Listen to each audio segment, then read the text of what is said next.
Welcome, ladies and gentlemen, to the Minds of Media. My name is Blake Panashevitz, and today's guest is a wonderful content creator who has done hosting, reporting, producing, and journalism. Please let me introduce Jessica Downey, maybe better known as Thyst. Welcome to the show. Thank you for having me. Yes, it is weird hearing people say my normie name, but I guess we all have them, right? It's fine. Mm-hmm. I'm looking forward to a future where we all just call each other by our screen names. Really? Yeah, be more comfortable. Really? Why are you more comfortable with your screen name? Because it sounds cooler, and I chose it. Okay. And plus, it's the name of my main in WoW, so I kind of identify as like that version of myself, which is probably not healthy, but it's fine. I always find it funny when. Like, I understand, like, having, like, almost, like, a nickname or wanting that. I actually don't use a nickname almost at all. No one ever calls me the esports DM. It was just a way for me to sync all of, like, my socials together. Because of my job, it tends to be so personal that I tend to just use my actual name. Which is why I actually don't use it, is because, like, for work, I end up, like, when I'm working with someone, it's much easier to call me Blake and to really get like a personal rapport with someone when I'm working with them one-on-one. So I actually don't use it at all. And I'll ask like clients what they prefer, because some people do prefer their in-game name or they don't care. But it's very interesting. So if you could pick, what would you call yourself if you didn't have to call yourself by your actual name? To be honest, I don't know. I used to go by the name Raceland all the time because I was really big into Dragonlance, and he was like my favorite character of the book, even though he's actually an evil wizard. Like, that does some really terrible things. There's nothing wrong with being an evil wizard. He was willing to sacrifice his own brother. I'm just throwing that out there on the level of evilness. Okay, sometimes you have to do what you have to do in the name of magic. Maybe. So that was a type of like personality that I always kind of really wanted. A similar thing would be like Sherlock Holmes, like the way that his there's actually probably a lot of similarities between the two there. So I think that it would be probably something like related to that, because those are like people who, if I could embody a fictional character, it would be like kind of around those ideals of being really intelligent and putting intelligence before anything else. Sure. So, which is weird for my... No, actually, I'm not. I'm a Slytherin. Me too. What's up, Slytherin buddy? I was Hufflepuff for a very long time, but then one day I realized I'm a hardcore Slytherin. Huh, cool. Wait. How do you swap? You can't swap houses, can you? I mean, I wasn't officially put into Hufflepuff. Okay. I just assumed, but you can never assume. Yeah. You got to do the test, see what you are. So. Exactly. The hat tells you what. Yeah. You don't tell you what. The hat tells you what. Yeah. Unless you're Harry Potter, and then you get to choose between Slytherin and Gryffindor. So I wanted to ask you, I normally start off these with pretty easy questions. Your last name is Downey. Do a lot of people always ask you if you're related to Robert Downey Jr.? Because I imagine that would come up all the time. How annoying is it? It's great. I go along with it. Do you actually act like... What's the craziest story where people has anyone ever actually believed it, where they're like, oh... Yes. Actually, it's funny because the only person that ever believed it was my best friend back home in Canada. We were in a band together for a couple of years, and the whole time we were in a band together, I had him convinced that I was related to Robert Downey Jr., and I called him Uncle Robbie, and I got my family in on it and stuff, and he believed me. But that's the kind of lie that can only go so far, because eventually they're gonna want proof, and obviously there's no way to get proof. So, did he ever bring up like, hey, we're in a band together, why don't you have your Uncle Robbie market us a little bit? Because I feel like that's what I would have said. Like, if he's really your uncle, can we get some marketing here a little bit? So that'd be nice, Uncle Robbie. He's very busy though, being Iron Man and stuff. So That's true, and all the other movies you're in. So music is a huge part of your life. I've seen some of your videos. They're very good. You're a very good singer. Thank you. That was kind of the thing that stood out most, is that you're singing. So what kind of bands were you in kind of growing up? Mostly like rock alternative. I always wanted to be in a heavy metal band or like hardcore punk or something like that, but it never fleshed out that way. It was always more alternative, and I was usually just the bassist, sometimes like bass vocals, but usually just the bassist. And when you're the bassist, like you don't usually have a say in anything. Yeah. in the band. So yeah, I just sort of went along with it. But yeah, a lot of cover bands too, which are fun. Yeah, yeah. I played in some bands, mostly doing cover songs and stuff like that. And I played rock and alternative too. So that was the music I actually wanted to play because I put together the band. So I was like, listen, if I'm fighting all of you fucks, especially a drummer, because drummers for some reason are always hard to find. Drummers don't exist. Yeah. If you know a drummer, he's probably in like 3, 4, 10 bands at the same time. Yeah, 100%. It's insane how hard drummers were for me to find because I grew up in a little town in northern Michigan, so there isn't like a whole lot of population to choose from to begin with. So, exactly. Now you grew up in Canada. Where'd you grow up in Canada? Ontario. Okay, what's Ontario like? Like, how big was growing up for you? Was it a big area, small area? I grew up in a small town just outside of the nation's capital, which is Ottawa. So it was great. It was largely surrounded by farmland and stuff like that. A lot of people were really into skidoos and hockey, as Canada is. I wasn't. So I got out. I didn't get out quickly, but I tried and failed a couple of times, and eventually, I left. And obviously, I live in the States now. So which isn't to say that I don't love that town. It just it didn't suit me very much as I got older. But as a kid, aces. Okay. So what was school like for you growing up then? School was fun. I never really had a bad experience with like school or having friends or anything like that. I was very bad at math. Really, really bad at math. I excelled in like art and music and stuff like that and English, but everything else was very tricky for me. But yeah, I mean, I had some really cool friends. I never really got picked on.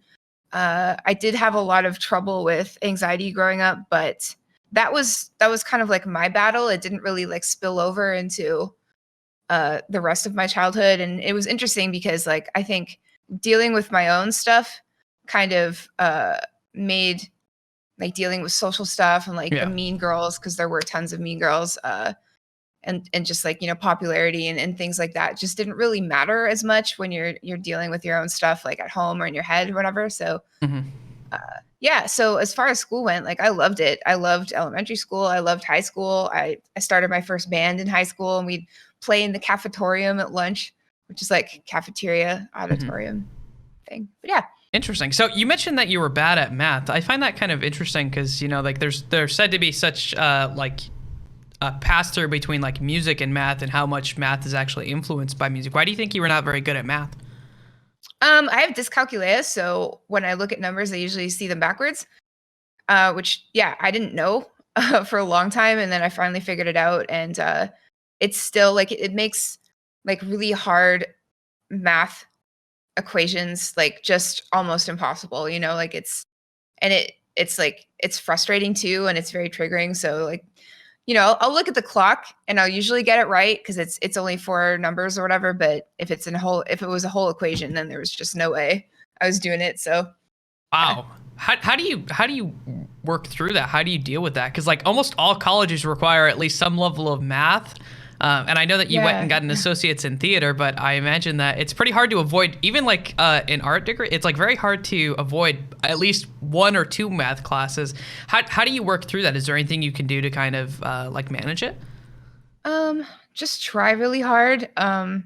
It like I said, like it doesn't make things impossible, but it makes them very difficult. And it's just something that you kind of have to accept and, figure out your limitations and try to work around them. And I took the most basic math classes possible. And, I kind of informed the teacher, like, this is my issue. Like, it's not going to stop me, but I'm just, just please give me more time to figure things out. And please, for the love of God, do not call on me in class because I will not know what you're talking about. And then I'll get really embarrassed and I hate that. But I wish I was good at math because I think it would make me a better musician and it would certainly make me better at video games. Like 100%. Like I have a few guys in my raid team in WoW who are engineers and they are like, they know that they're just good on another level of World of Warcraft that I will never be, Like I feel like I'm a very emotional player. Like I can understand strats. I won't stand in stuff. Like I know when to stop DPSing and start like not dying. But I don't know. There's some people who are good at math and science and numbers and figures who will always be better at video games than the people who aren't. And I wish I was like that. Is it just numbers then that bother you, or do you have Yeah. okay? So how does that must also influence, because you do obviously hosting and producing, and I imagine that numbers are kind of important for those too. Yes. Has it come to a point where like, hey, there's some things that I just can't do, or is it just twice as hard for you?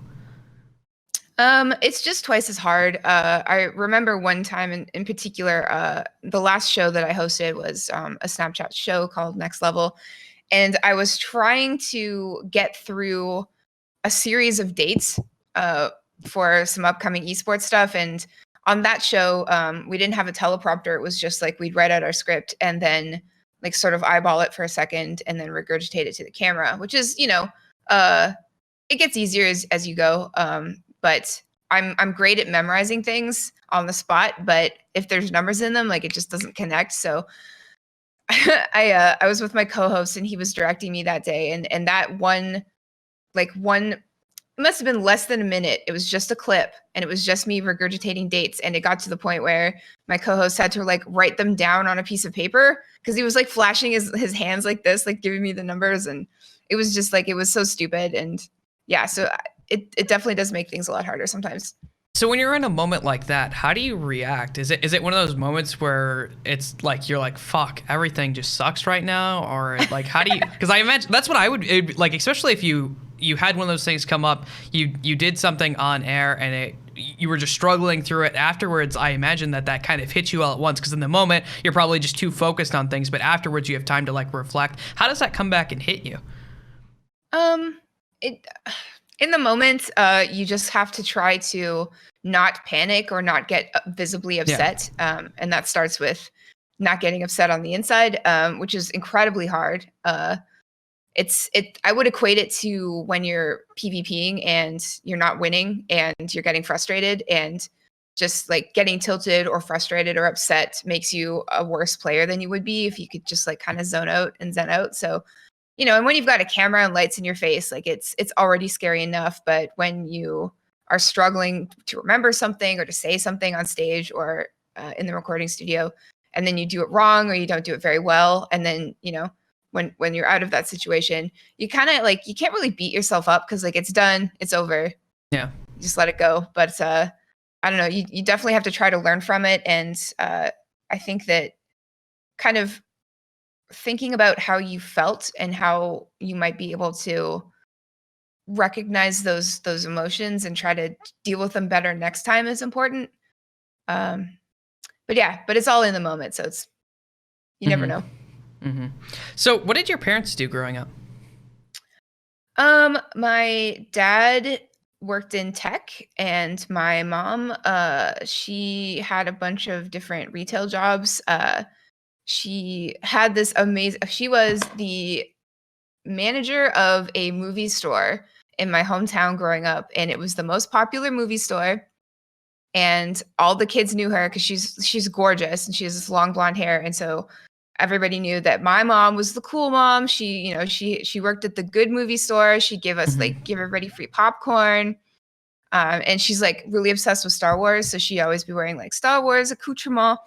And when people come over for like my little kid parties and my high school parties, she was the cool mom. She got all the cool snacks and she let us stay up all night. So yeah, I had the cool mom. Did you? You had the cool mom growing up? I had the cool mom, yeah. So is your hair dyed then, or do you get your hair from your father's side? It's dyed. This is completely fake. I'm actually very blonde. Well, not very blonde. I'm blondish. Okay.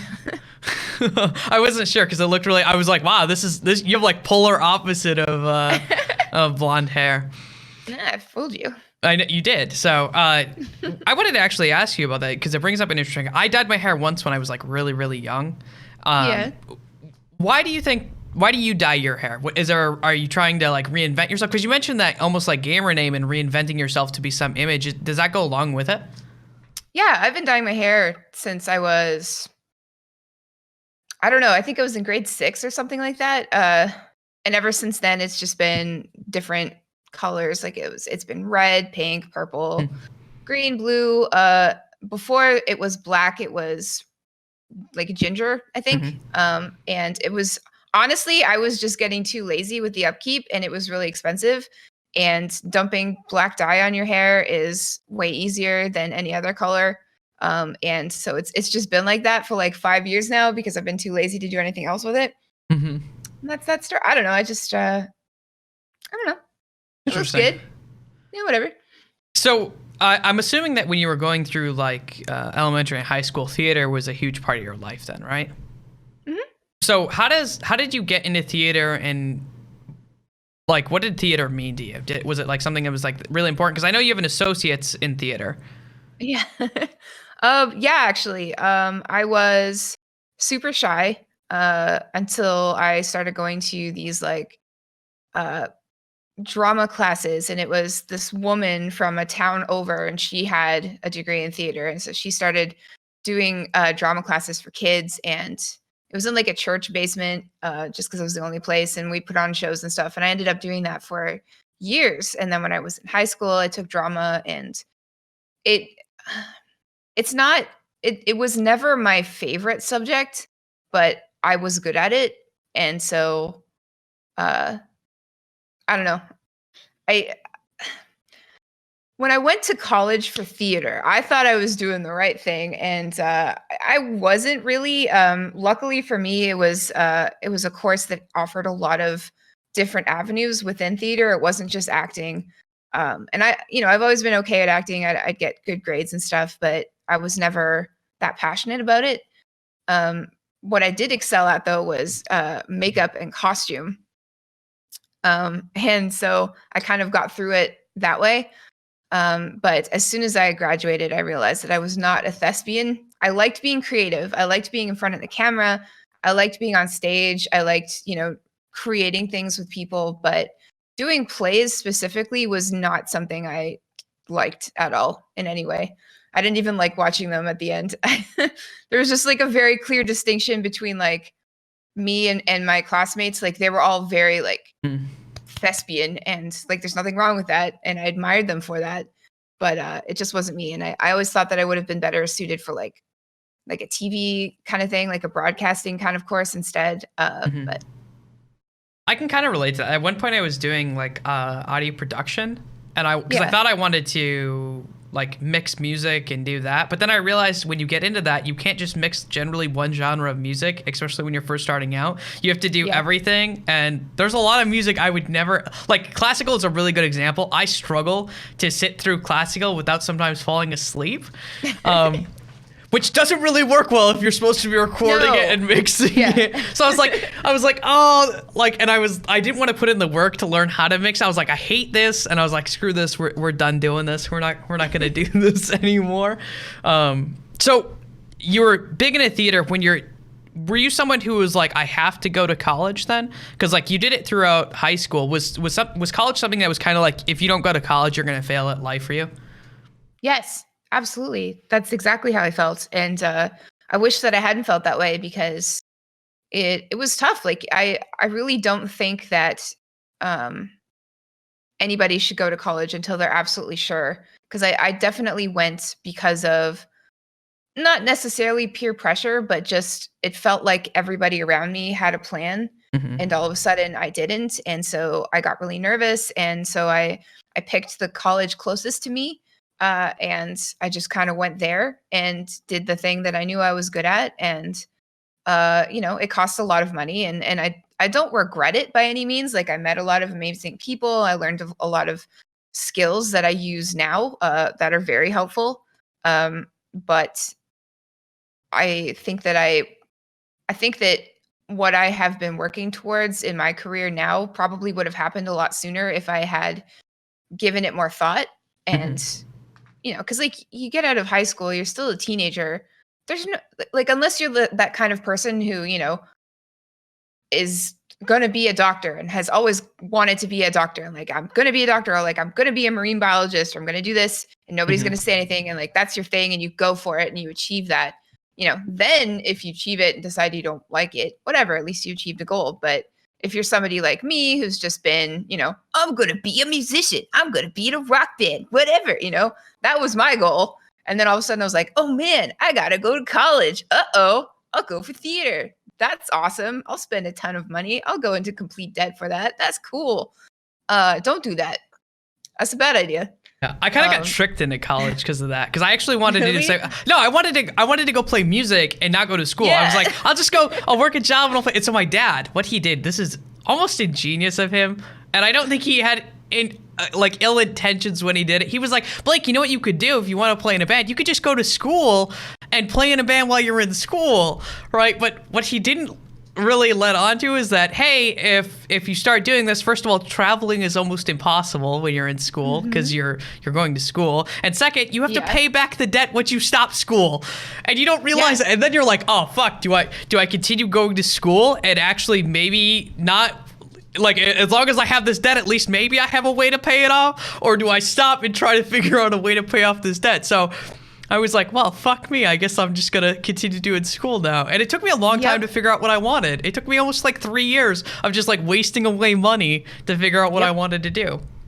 Exactly. It's an imperfect system, and it really sucks. And I think for a lot of creative people, it can, I don't know, it can hinder your path, I guess, and your wallet.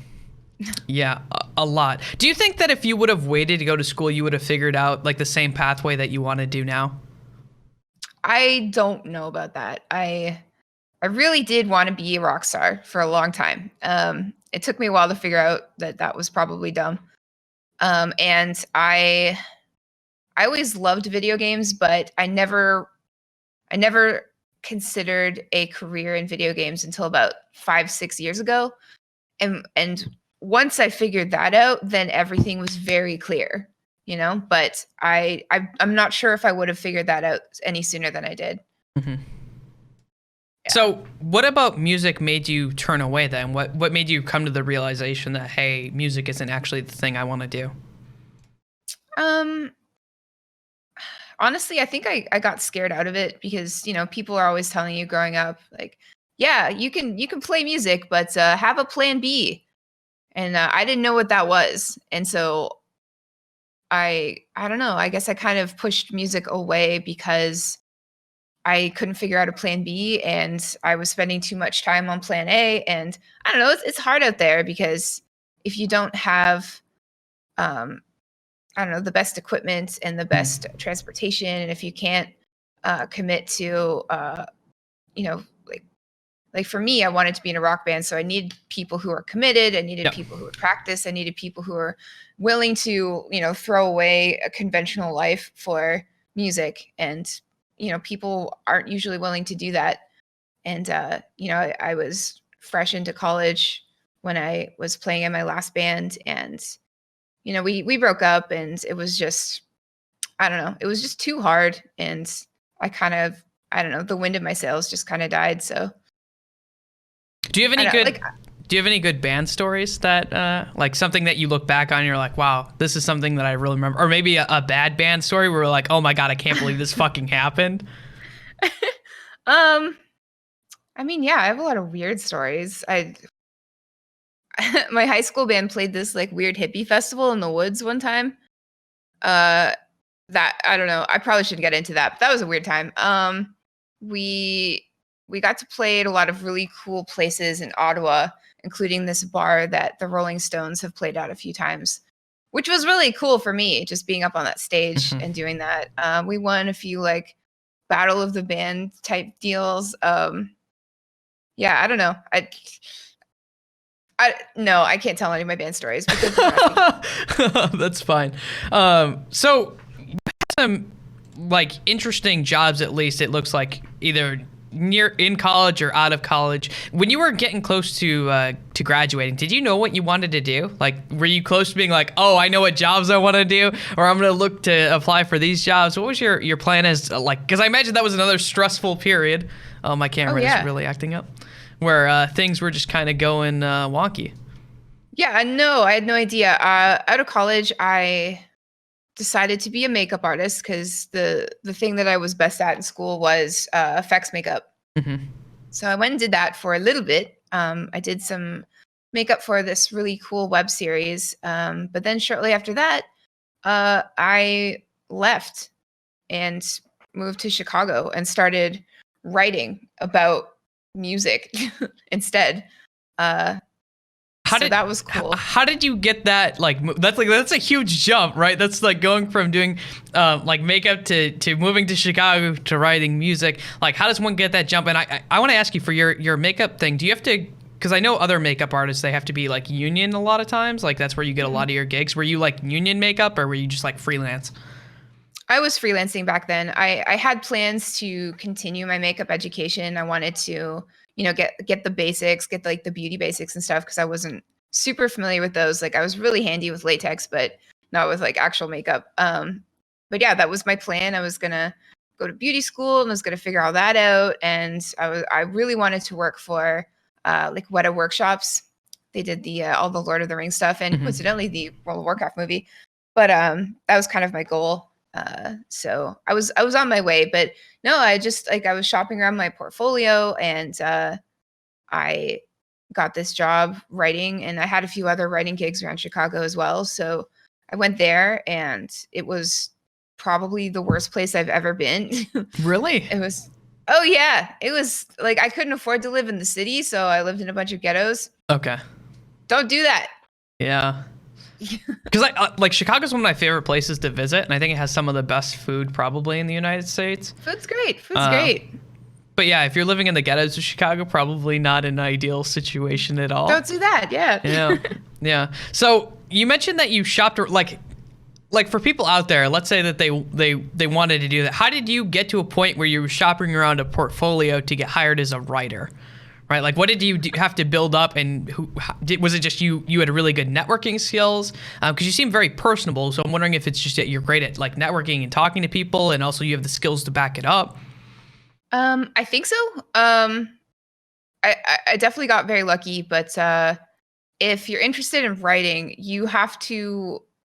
Well, it's like with anything. Like if you're interested in writing, you have to have projects, and you have to have a lot of proof and a lot of variety in your catalog. And like it's as simple as updating a blog every single day. It's taking random writing jobs, doing your own thing, like even writing scripts for people, writing press releases, writing about when something comes out, you type up your opinion, do opinion pieces, just like have as much content as possible. So were you big into writing before then? Did you like write all the time? What were you writing for before you got hired? Well, I did a script writing class in college, so I had a lot of that, and so I had a lot of scripts. I had a blog. I had a lot of stories that I'd written, poetry, songs, obviously, just everything. And little did I know that like writing wasn't really for me. Like I had a few writing jobs and I really enjoyed them, but it wasn't until I started podcasting that I kind of found the best medium for me. Cause I'm just saying what I would have written anyway. I just, my hands are free at this point. I can completely agree. Like I've thought about trying to do like written interviews and stuff like that, and I'm like, I hate everything about writing, to be honest. Like I would rather do video stuff. I like to see people. I like to see how they react to things.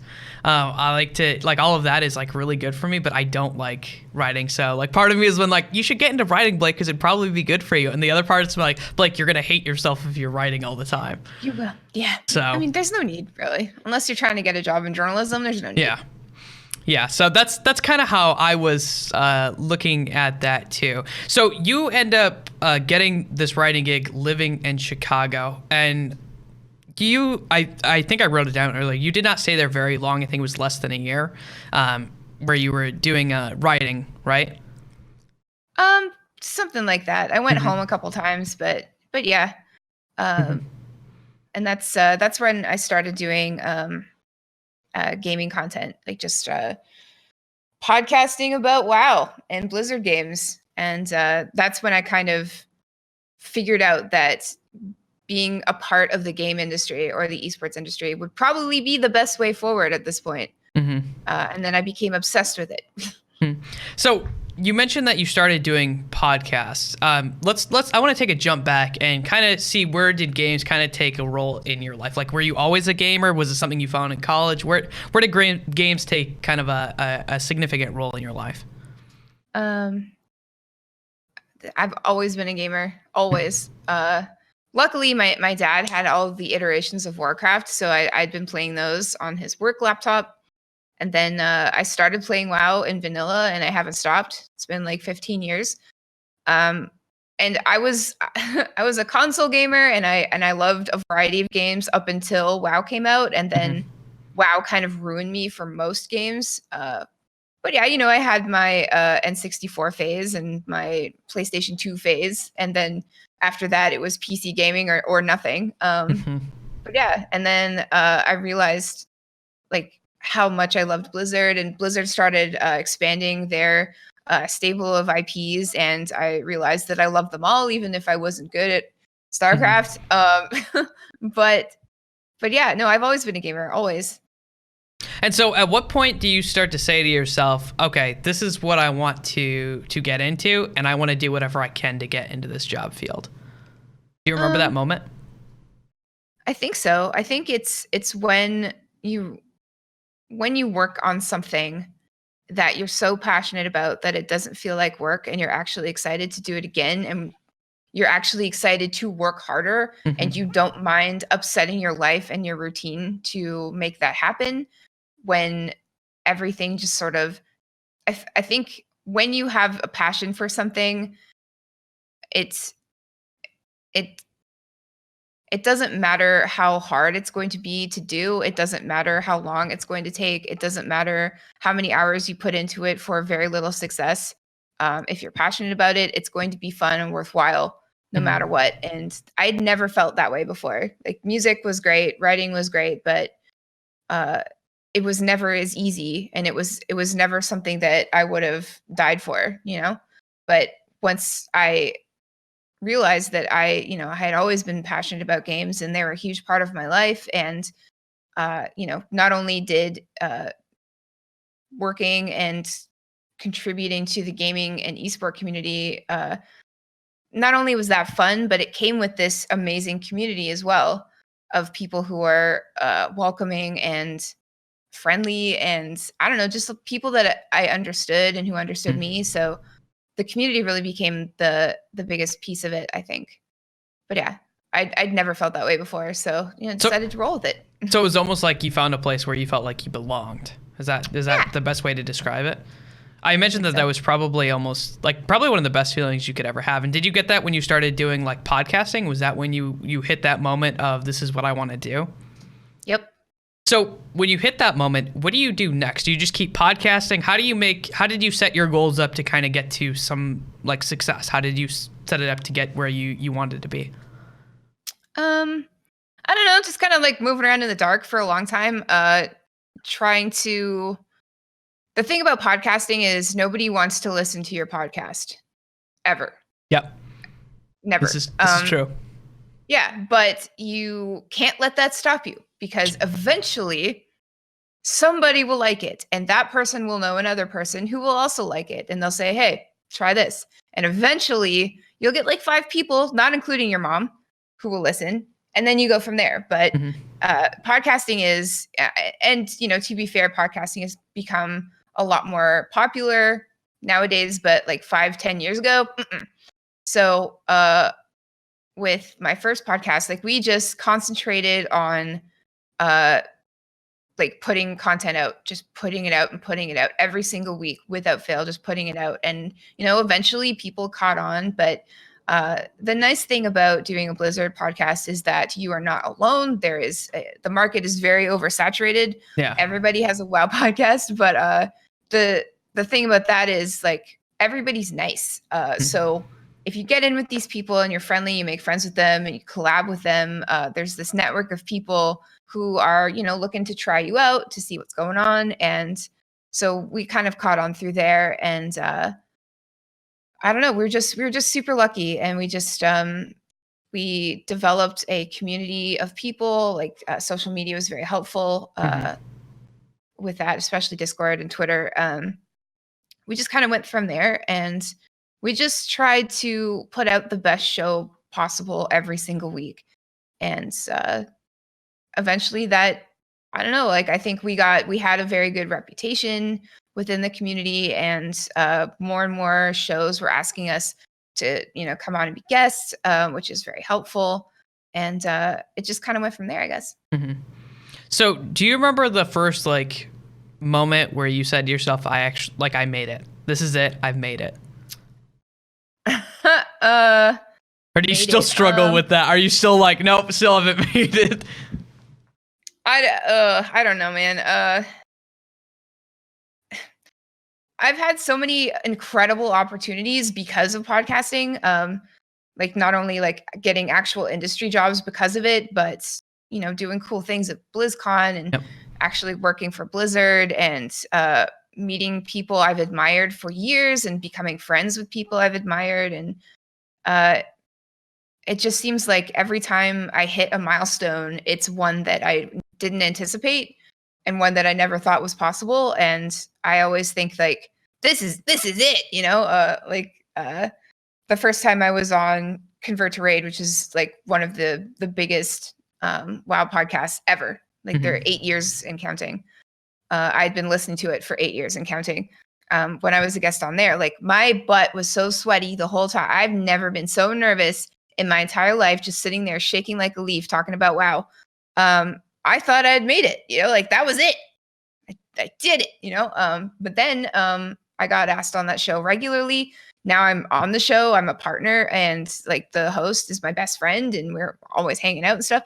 Like it always gets better. Like I remember like standing on stage at the MDI in Australia, and I'm just like, holy crap, I made it, but like it doesn't have to be, like I think you have to always strive for more. And the only way that you can do that is to, one, keep hustling no matter what. And two, always try to go out of your comfort zone, because you can't change anything within your comfort zone. That's why it's comfortable. You always have to push.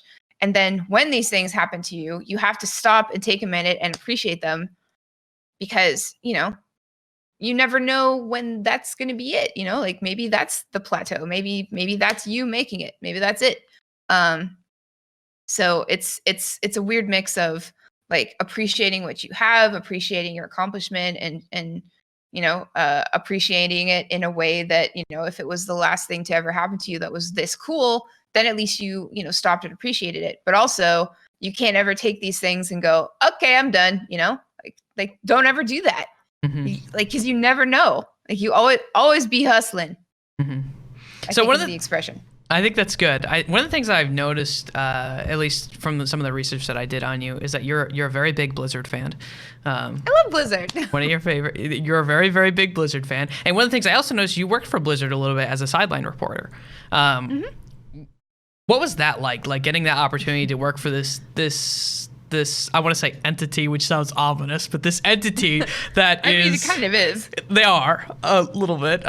This entity that has been something that you've admired for so long and is such an integral part of your life. It was the best thing that ever happened to me. It was the coolest, most amazing thing that's ever happened in my life. And the whole thing was completely surreal. And like like, what do you do when your dream comes true? Like I got the call that they were interested in having me audition for the part kind of was. And, they approached me because, one part, just because they knew me, Blizzard was aware of like all the stuff that I was doing. They're always aware. They're really cool with content creators.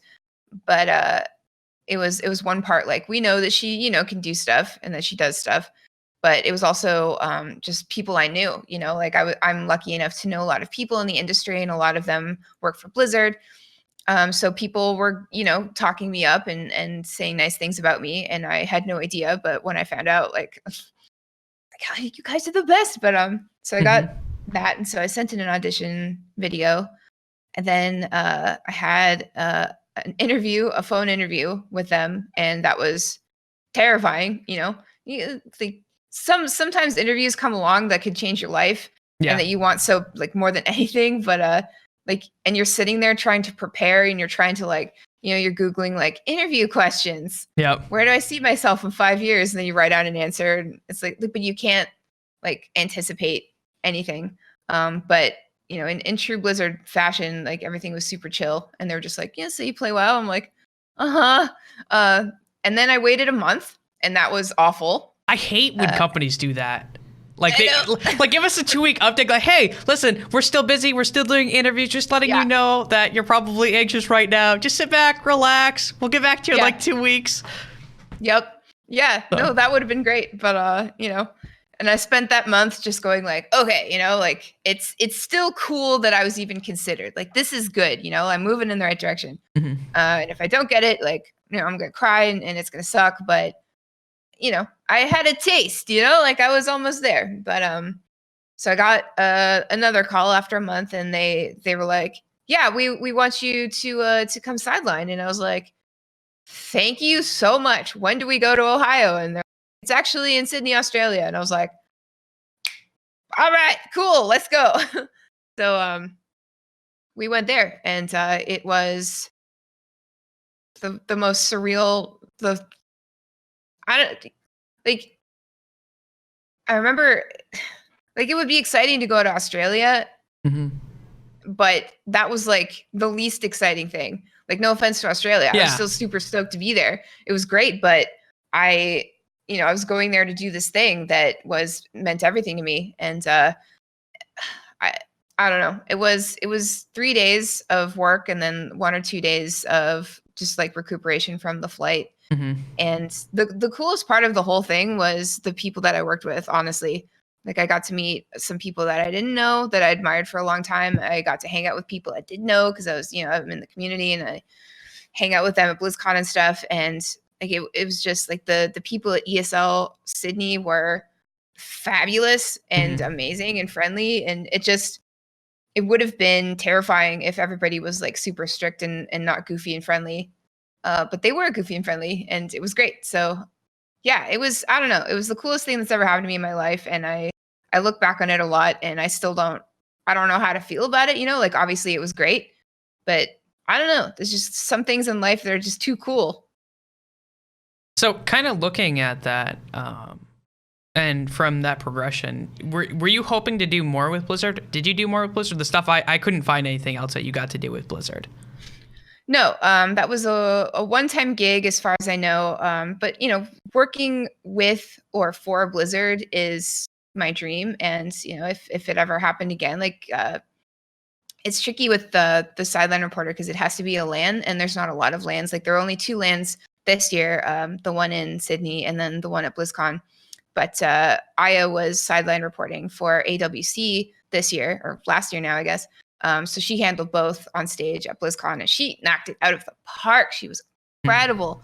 So I don't know what the schedule looks like next year, but yeah, like I'm still working with Blizzard occasionally and I'm still making content about them and for them. And yeah, so if it ever comes up again, heck yeah. You would be willing to do other games too, though, right? Because I know you play Overwatch. I've seen you play other Blizzard games. Would you take any game that Blizzard if they came up to you tomorrow and said, "Hey, listen, we know Overwatch is going to be traveling all year long. Do you want to work with Overwatch?" Would you take that? Of course. If Blizzard told me to jump off a building, I'd go do that. It's I got it bad. Lady Blizz and me, like we're tight. She's my lady. It's fine. Okay. It's a thing.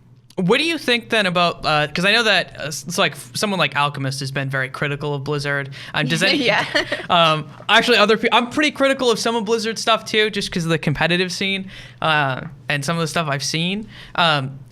Is that something that kind of scares you, like the whole franchising model, or is that something that you think is good or great? Because we have the Overwatch League and Call of Duty League coming out. Yeah. Which I'm totally stoked about. But I think it's good. In my lifetime, I want esports to be more popular than traditional sports. I know that's probably not going to happen, but I think it would be really cool if it did. And that's just the way it goes. I love what Overwatch League has done. It's kind of more or less normalized esports in Yeah. the States, which I think is important. I want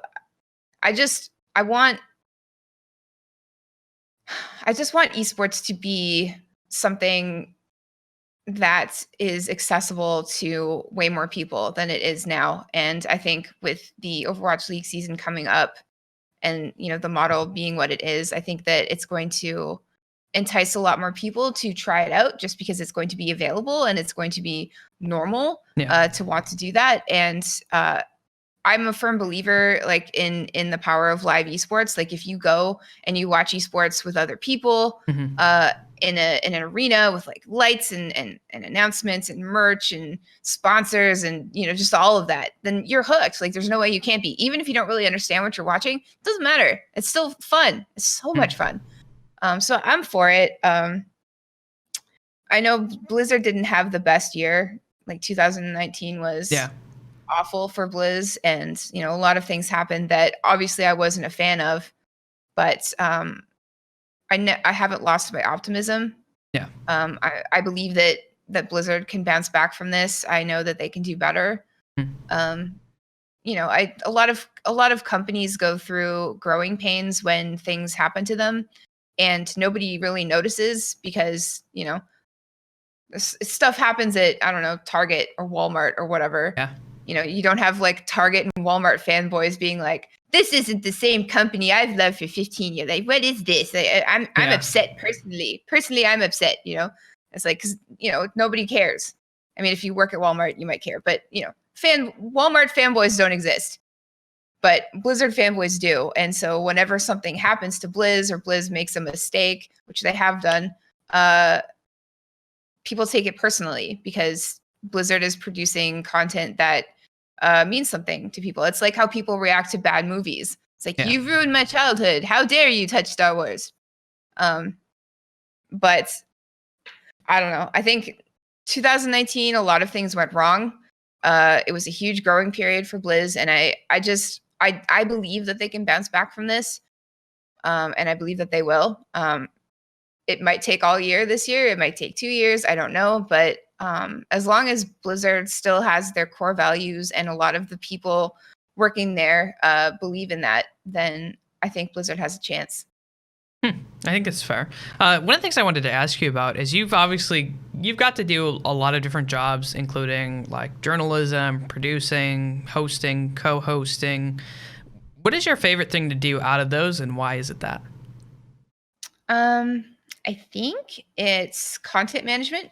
Okay. And that kind of encapsulates a lot of things, but my favorite thing to do is to kind of hype up things that I like.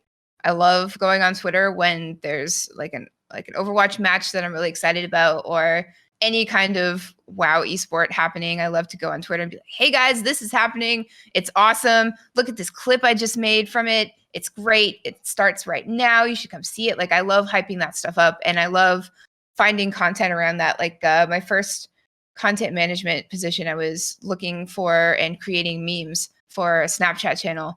And it was great because I got to be like, hey, Cyberpunk's coming out soon. I'm going to go find some Cyberpunk memes, and I'm going to use the power of memes to get people excited about this game, Or I'm going to write this little blurb up, and it's going to be like packed full of information, and people are going to be super stoked on this game coming out next day. Or look what this influencer did. It's hilarious. Here's a short clip. Be like, I like using visual and audio and words to just kind of hype people up and get them as excited about video games as I am.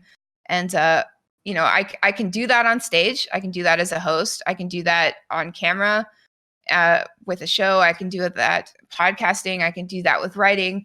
But I don't know. I think all of that ties into just like how much I love the community and how I like to be a part of it. And I feel like, I don't know, like if the gaming and esport community was like an old timey village, I'd be the town crier.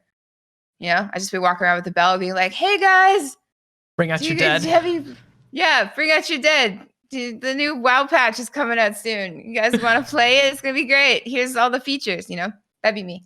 That's interesting. I would have thought that you would have been more, I really just always want to be on camera. And that's kind of something that's really cool and unique. Like for me, I 100% prefer to be on camera. Like Yeah. I love being in front of audiences and people. Is something that was what I liked about doing music, was being Yeah. in front of a crowd or an audience or just people in general, and especially if it's a live crowd, like being able to feel that is like doing drugs for me.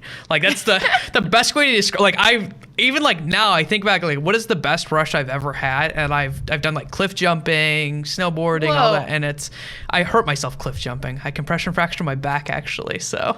You're back? Yeah, Oh my, that's kind of important. It is. So I landed at an angle cliff jumping, which is bad because you're supposed to go straight, and I landed slightly at an angle, and yeah. Oh my god. Yeah. So I also Dude. chopped off my finger, so it's not the worst thing I've done. Could you stop? Like, you I'm good now. need to relax. Can you I just know. like play WoW and just relax? Like, just sit in a chair and play video games. It'll be fine. So you might hate me for this. I never got into WoW, and I don't really like WoW that much. I played Ultima Online growing up, and that was like my game. Was Ultima Online, and so when WoW came out, I was like, why would I ever want to go to this subpar game that is not Ultima Online? Oh no. Oh no. At one point, Ultima Online had broke some records. It was like it was a big game. That's nice. That's cute. Yeah, okay, that's okay. Okay, I see we're just gonna be toxic now. It's fine. Channeling your inner WoW person, is that what's happening right now? That's me. That's not inner. It's quite outward. Okay. So, kind of looking at yourself, you mentioned earlier that social anxiety was something that you kind of had to deal with. What did social anxiety look like for you, and how have you kind of worked through it up to this point? I still have it, but I don't know. When you're talking to a gamer, even if you don't play the same games, you still understand each other, and that completely erases any kind of anxiety that I would ever have. Like going to BlizzCon, it's. I mean, obviously I'm biased because it's BlizzCon, but like it's an entire convention that sells out every year that is completely about very like specific games. And Blizz does a great job of kind of bridging the gaps on a lot of things, like, you know, featuring different games in different games.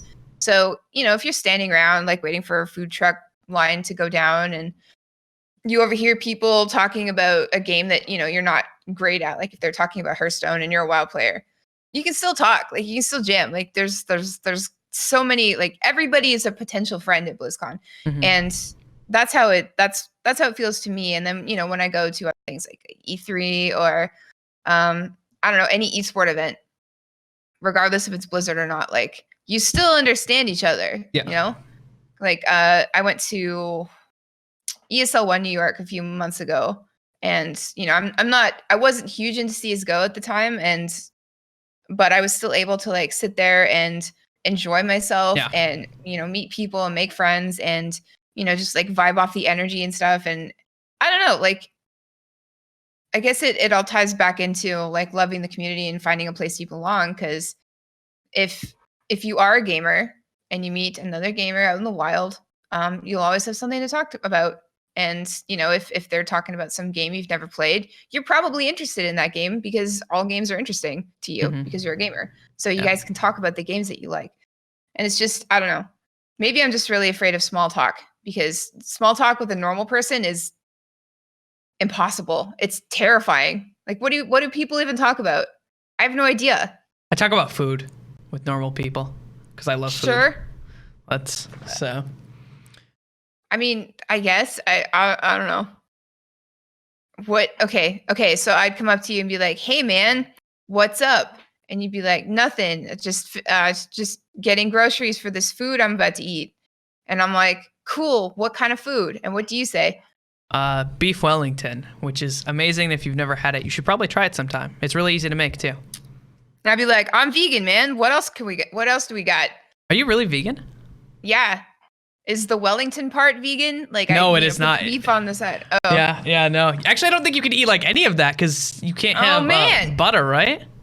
No, I mean I have vegan butter, so. Why do you go vegan? Because I've been vegetarian for like 10 years before that. I've been vegan for about 5 years. I just love animals. Okay. Yeah, it's not a diet thing. Like I literally gorged myself on Taco Bell yesterday. It's not a big deal, but Yeah, just little animals. Okay. I'm not, no other reason. That's fair. That's fair. Yeah. So I don't think I could ever do a vegan diet personally. I think it would be too hard for me. I mean, sure, I respect that. People say that to me all the time, but it's like once you go vegan for a month, Yeah. like two things will happen. One, you'll go through this like weird transition of like, I'm going to the grocery store or I'm going to all the places that I used to like to get snacks from or fast food from. Yeah. And now I have to think about it, you know? And it's weird. Cause like, you know, you kind of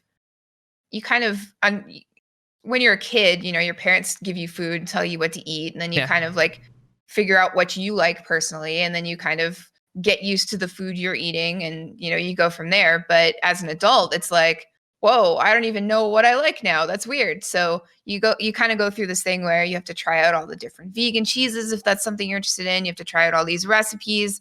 You have to try out all like the meat alternatives, and a lot of them suck. It's like a lot of them are really terrible. So you have to go through that, and that sucks. Nobody really wants to do that. It's a process. It's annoying. But if you come out on the other side, you've got all of these like products and like brands and recipes that you really like. And so you just kind of go from there. The second thing that happens is you de-bloat and you drop 15 pounds, and all of a sudden you feel good, you know? Like, and I'm not talking like I don't exercise. No. I just stopped eating like animal products, and then all of a sudden I got skinny and I didn't feel bloated. I didn't even know I felt bloated, but I did. And then all of a sudden like your stomach doesn't hurt and you don't get sleepy after you eat, and you're just like, oh, wow, I've been dealing with a lot my entire life and I had no idea. Now I feel really great. Cool, you know? And so when you have those two things down, it takes about a month. It's not even a thing anymore. You know, sometimes it's annoying because like you can't have something at a fast food restaurant, or you can't go to a 7-Eleven and just like eat nachos or whatever. Yeah. But at the same time, that's actually kind of good, you know? Yeah. Like, yeah, well, I shouldn't be eating it anyway. But, you know, eventually you find like stuff that's accidentally vegan, like Oreos or Reese's peanut butter puffs or Skittles. And so you just eat that, or like Wendy's fries are vegan. So you just eat a ton of Wendy's fries and you feel sick and you're like, why did I do that? And then you're like, it's because it's vegan. And you're like, oh, and then you're like licking ketchup off your fingers, wiping it on your shirt. Yeah. I noticed you mentioned like the bloating and stuff. I actually do keto because like diabetes runs in the family. So carbohydrates are something I have to avoid. Like I avoid them pretty well. And I felt the same way when I started doing keto. Like I lost a bunch of weight and I felt so much better, like in general. So, but it sucks in the meantime because you have to relearn how to eat yourself, which is lame. Yeah, it actually took me a long time to figure out like some things that I like really crave. Like pizza is a good example because I love pizza. Yes. And so figuring out a good keto pizza recipe, which I have a couple that I like. You did? There's if you're doing keto, because I can still eat meat and stuff like that, and so cheeses aren't really an issue. But there's cauliflower crust pizza, which is good. But then there's also something called the fathead dough, which is cream cheese, mozzarella cheese, and almond flour. Oh my god. That sounds good. It is very good. That sounds like you could eat it by itself. But it ends up cooking just like a pizza crust, and it has like crunch to it. Yeah, it's really good. Oh my god. So that's like, as a vegan, that sounds good. So yeah. So you could probably find, I don't know which of those are vegan, but you could probably find something. So, but pizza's like my drug of choice. Like if there's anything that I could eat on the planet and have no negative consequences, it'd be pizza. Like what I would give up for that is kind of insane. So I would give up a lot for that. I think a lot of people would agree with you. Yeah. Pizza's top tier food across the board.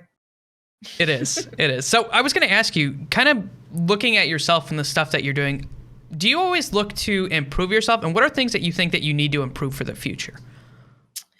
Let's see. That's a good question. I want to, I don't know.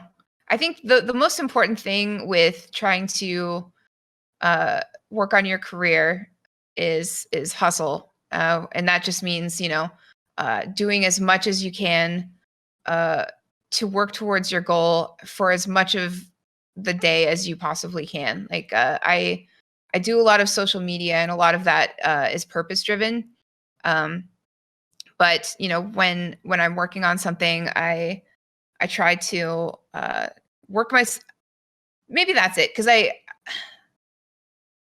haven't always been a workaholic. It's only something that's happened recently within the last 5 years with like, you know, going up through the podcast, discovering what I wanted to do and then moving on from there. And I've kind of been obsessed with it and it's been working out, but a lot of other things in my life have been left at the wayside because of it. Like music is a good example of that. So maybe, I don't know, like I want to get to a place where I feel like I'm good and that like I, you know, I have like I think I need to just find like a healthy way to deal with my work obsession, I think. Maybe that's it. I can kind of relate to you because like everything that I do, I want it to be related to like progressing myself. And so I have a really hard time like playing video games actually now which sounds weird, but that sucks. Like it is actually like, so like I guess for an example, like when I stream and stuff like that, I do some just chatting streams now. I've gotten more involved in that community because I really enjoy it, and it gets me talking more with other people and doing stuff like that. Doing stuff like this because I would like to do hosting eventually and interviewing. So like this stuff, I'm like, okay, I'm gonna progress. I'm gonna grow a little bit. I'm gonna learn, right? Or like I've started trying to learn memes because I cannot understand memes. It's sad how badly I don't. I know. I feel like a goddamn boomer, even though I look so young. Like it's sad. But I can help you. I'm professional. You know memer. what? You say that, but I think you're gonna be sad if you look at my level of meme ability. You're gonna be like, oh my god, how did you grow up with the internet and are almost 30 and didn't get this? Because that's what most people. Pretty confused about this, but no, I can help you. I literally am. I'm a professional memer. Okay. I think that memeing is like learning how to do that is actually some of the best like social marketing you could actually do for yourself. Oh yeah. So I've been like, true. I should probably get into this because it's probably important. So I've been doing streams now where I like have the community kind of help me and we try to make a meme together. I know. But I have it in my head that if anyone were to have a big enough audience and make a meme with their community, they could probably make it go somewhat viral. And I want to see people do this more often because I think it'd be hilariously awesome. Like they do. Honestly, memes right now are probably the most powerful tool for marketing. Within certain demographics, like the ones that we are catering to, like the video game market, it's delicate because it has to be genuine. Yeah. But it also can't cross the line into like unprofessionalism. So when you see like Twitter accounts or IG accounts, or even like some ads on YouTube and stuff like that, or on TV even, use memes. It has to be in such a delicate way that, you know, gets your point across, sells what you want to sell, gets the attention of the demographic you're trying to hit, but also it has to be genuine or else you're done, you know, like you never show your face again on the internet. It's I don't know, like that's one of my favorite things. Like I love using memes to communicate things. But you know, obviously my expertise now is within the gaming sphere and the esports sphere. And it's like, you have to use memes to get to people because that is how we communicate with each other. Yep. But if it's disingenuous at all, then you're canceled. Yeah. Like gamers can smell fakers, you know, like if you're not an actual gamer, if you use the meme in the wrong context in any way, you're over. You're a joke and you're not getting respect. So it's a very powerful yet delicate tool, these memes. With great power comes great responsibility. Exactly. You can't just wield memes all willy-nilly. What are you doing? Yeah, 100%. So I was going to ask you, I know back in like November, you said that you were still looking for jobs. Is that still the case? Are you still looking for jobs or are you working places now? I have a contract position coming up, but it's very temporary. But yeah, I'm hoping that turns into something. I've had a lot of really great interviews. It's just that the whole Christmas break thing has put everything on hold, which has been very annoying. I don't recommend looking for a job in November or December. But yeah, so I've just been, this whole Christmas and New Year's thing has been super annoying and kind of anxiety inducing because it's just everybody's like, yeah, no, we get to chill. And I'm like, that's cool. I need to get through this week to figure out what my life is going to look like on the other side. So, but yeah, it's fine. So can I ask what happened with the old job at all? Can you talk about it at all? Like, was it just your contract ended? I can't really talk about it, but things just weren't working as well as everybody hoped.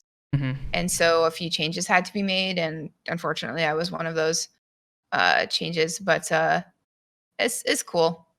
It sucked though, because like in my last job, it was a startup. And so I had spent the better part of a year creating a lot of things, and a lot of my own creative endeavors suffered for it because I put so much of myself into the projects. And, you know, that was the first time that I had ever been given so much like professional creative freedom. And it was a real learning process, because on one hand, like I needed to put myself into these things, and I needed to feel like I owned them a little bit to really, you know, give my all. But at the same time, like when things would get changed or, you know, or I'd, you know, be let go, it hurt personally, you know, because it was like giving up a baby, I guess. How I have no idea how that feels, but it felt not good.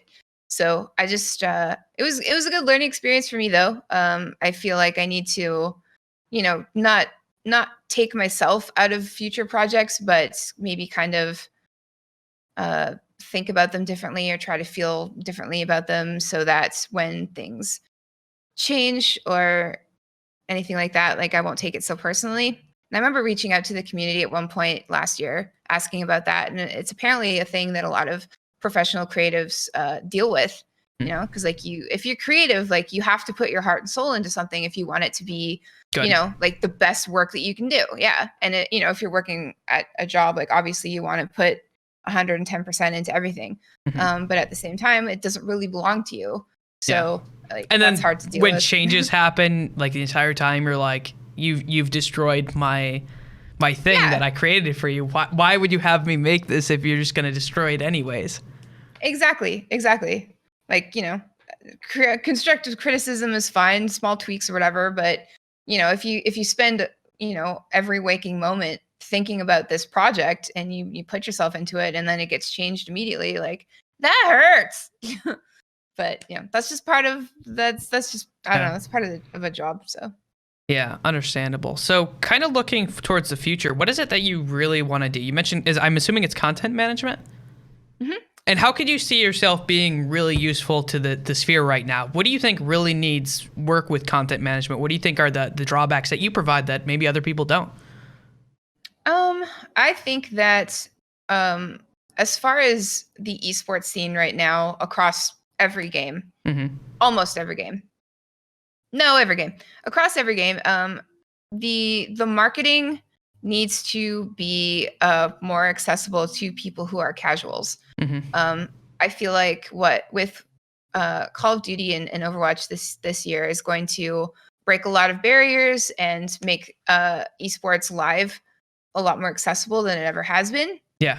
But online, like I feel like it's either, I don't know, because like there's two kinds of esports fans, right? There's the old guard, the people who have been, you know, following this esport since day one. They play the actual game all the time. They know everything about it. They can watch a match and understand, you know, they can see moves before they happen, depending on the game. Like they're the hardcore fans. And then you've got the people who are casuals. Maybe they watch occasionally. Maybe they have one or two teams that they're interested in. Maybe, you know, they've played the game, but they've never watched the esport.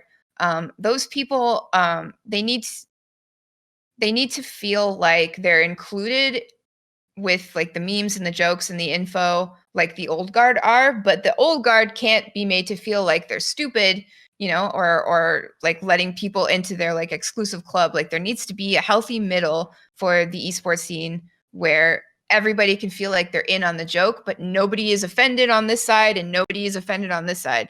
Old guard doesn't want to be made to feel like we're making a mockery of them or, you know, dumbing down their passion or whatever. And these people over here, the casuals, they need to feel like they're in on the joke, and like we can't ever make them feel like they're stupid and things just have to be more inviting for them, and for the old guard, like they have to be respected. So there has to be this middle ground that opens up esports to everyone. So I think I could fill that. I think that I understand that. And I think that I could be really useful in that regard. So if I could find anything like that, that I would. And, you know, I've been making moves to do stuff like that on my own. So yeah, that's what I'm passionate about. I just want everybody to enjoy esports. So I have a question for you. Are you someone who struggles to ask for help? Because that's one of the things that I've noticed, at least, especially because I would like to say I have a substantial network of people I actually know, but I do not like to ask people for help, like at all. It's like, honestly awful. And I've noticed this with other people too. They're like, I just want my good work to show and someone to reach out to me and be like, hey, listen, you're doing an amazing job here.